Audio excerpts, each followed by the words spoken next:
Good evening. We begin with a series of developing stories from the United States, including controversial remarks from President Donald Trump, allegations of a top official misleading the public, and ongoing concerns about human rights. United States President Donald Trump sparked considerable discomfort during a White House visit with Japanese Prime Minister Sanae Takaichi. The conversation reportedly veered to the United States' use of surprise in a recent strike against Iran. President Trump then turned to his Japanese counterparts asking, "Who knows surprises better than Japan?" This was met with laughter in the room. He then directly questioned the Japanese delegation, saying, "Why didn't you tell me about Pearl Harbor?"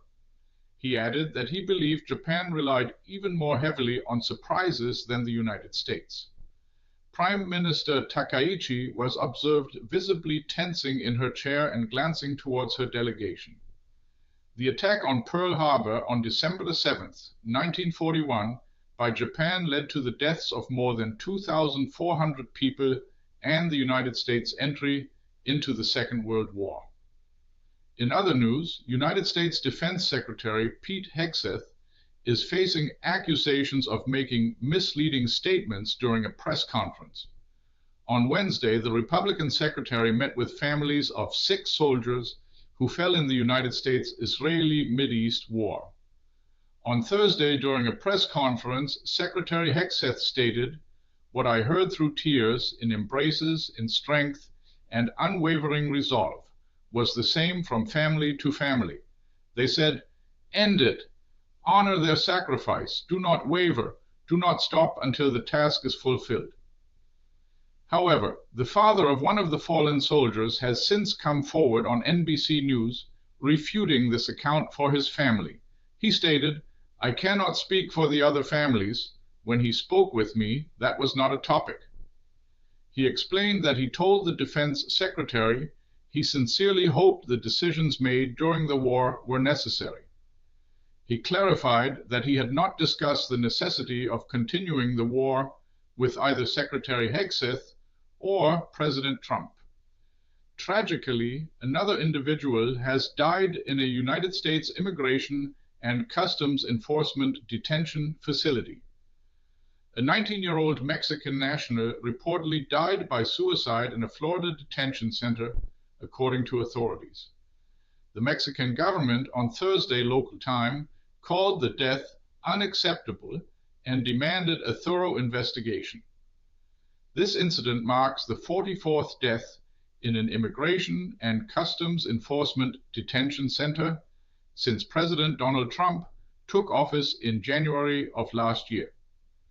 The agency stated that the 19-year-old was arrested in January and had been held in the Glades County Detention Facility in Florida since the end of February. Shifting to the economy, a United States arts panel has unanimously approved the striking of a gold commemorative coin featuring the likeness of United States President Donald Trump. This decision by the panel members, who were appointed by President Trump, is part of a series the United States Mint plans to produce for the 250th birthday of the United States this year. During the presentation of a coin designed by a United States Mint official, discussions also included the diameter of the 24-karat gold coin, which could be up to 7.6 centimeters. Chamberlain Harris, a White House advisor appointed by President Trump to the Arts Commission, stated that the largest possible coin was President Trump's wish, explaining, "The bigger, the better." The United States Mint will now finalize the dimensions. The Trump administration has also proposed minting a $1 coin with President Trump's image, intended for circulation this year. Donald Scarinci, a member of another advisory panel that rejected the gold coin proposal last month, stated that the $1 coin would clearly violate a law. This law stipulates that the image of a sitting or former president may only appear on a dollar coin 3 years after their death. However, there might be a loophole for the gold coin as it is classified as a collector's item not intended for general circulation. On the state of civil liberties, the Freedom Index for the United States, according to the United States organization Freedom House, declined last year under President Donald Trump to its lowest level in over 50 years. On a scale of 0 to 100, the value dropped by 3 points to 81, as the organization announced on Wednesday local time. This represents the worst score since the survey began in 1972. Freedom House continues to classify the United States as free.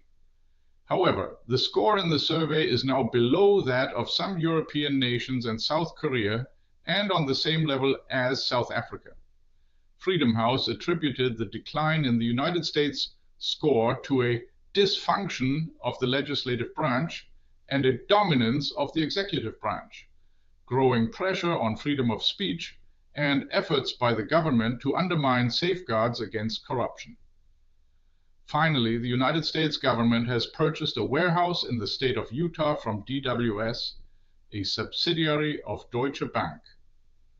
According to the German magazine Der Spiegel, this facility is intended to serve as a detention center for the United States Deportation Agency, Immigration and Customs Enforcement, where thousands of migrants could be held. What's your take on Trump's controversies, Pearl Harbor Remark, gold coins, ICE deaths? Share your view in the comments. Do you think this will matter in the next news cycle? This video was generated using artificial intelligence.